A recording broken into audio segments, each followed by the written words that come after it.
Development అంటే తెలుసా? ఇవాళ ఏంటి అన్ని పిల్లలు ఈ ఇంగ్లీష్ స్కూల్స్లో చదువుతున్నారు. అదేంటి డెవలప్మెంట్ కాదా? ప్రతి చోట ఆరోగ్య కేంద్రాలు విలేజెస్లో ఉన్నాయి. ఆరోగ్యం, హెల్త్, ఎడ్యుకేషన్ డెవలప్మెంట్ కాదా? పోర్టులు మొత్తం ఆంధ్ర రాష్ట్రం మొత్తం సీ లైన్ మొత్తం పోర్టులన్నీ డెవలప్ అవుతున్నాయి. అది డెవలప్మెంట్ కాదు. ఏం తెలుసు నీకు డెవలప్మెంట్ అంటే? చంద్రబాబు ఇచ్చే ప్యాకేజ్ చెప్తే నీకు డెవలప్మెంట్ అంటే తెలుసా? త్రివిక్రమ శ్రీనివాస రాసిచ్చే డైలాగులు తప్పితే నీకు ఎవరో తెలుసా?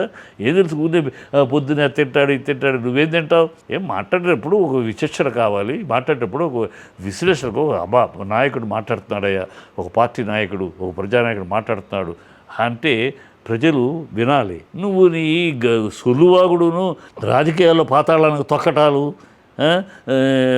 బట్టలది మోకాళ్ళ మీద నిలిపి ఈ అరాచకాలు చేయడానికి కాదమ్మా రాజకీయాలు.